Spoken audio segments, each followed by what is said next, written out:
God has a very special love and care for the orphans and widows and the poor.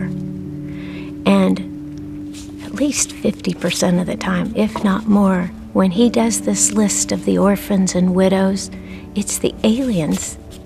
And the immigrant is right in there with that list. He put them on this special level of care. He is their protector. He is their champion.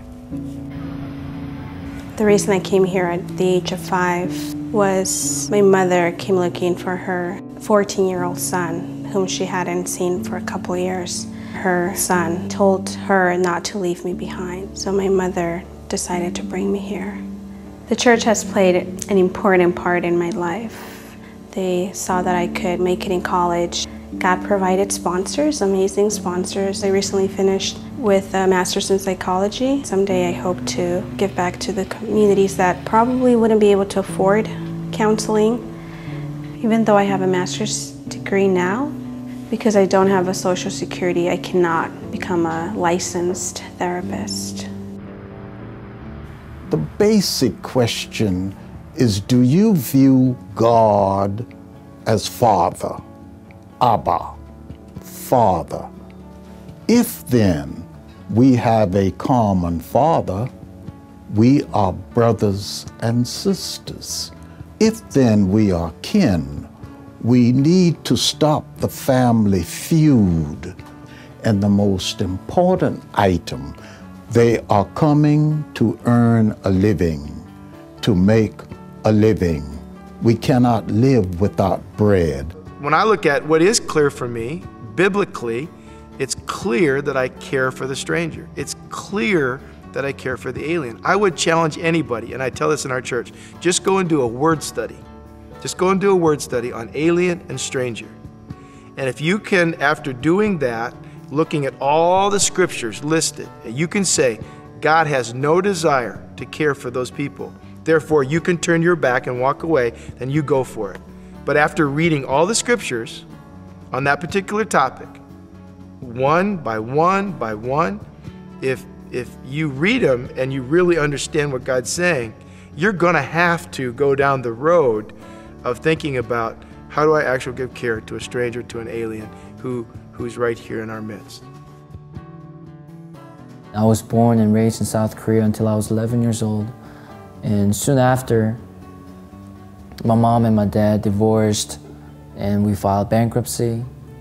So in 2001, my mom decided to immigrate to the United States to seek a better life for my sister and me. When I was applying for college, I asked my mom whether if I have a social security number, and she said no. That's when everything hit me.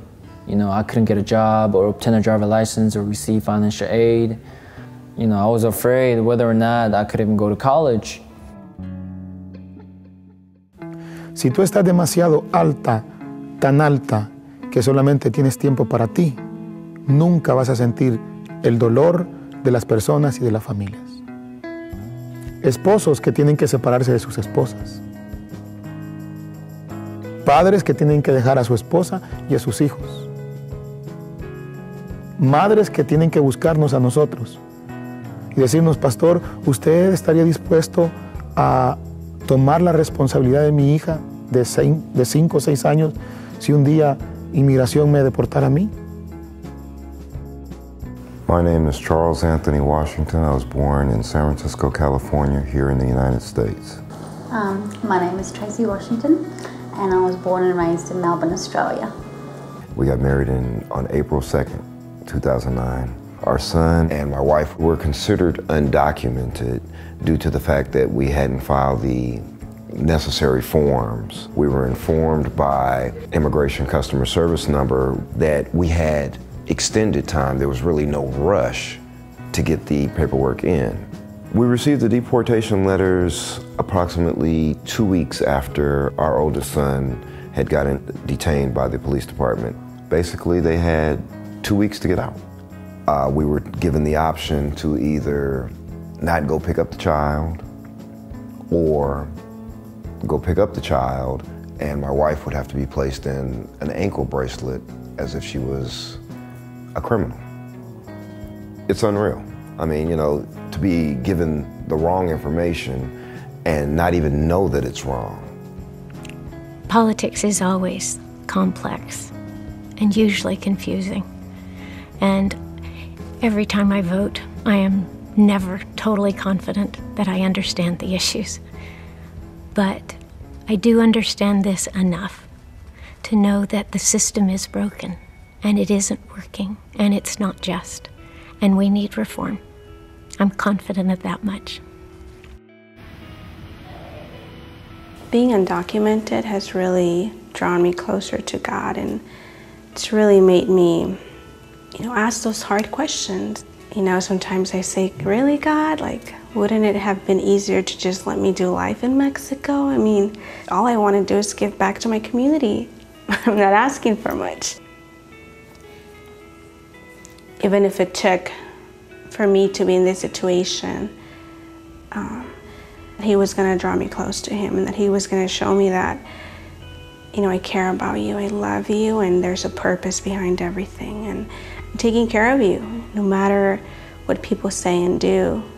Todos hemos contribuido para hacer de este país lo que este país el día de hoy es.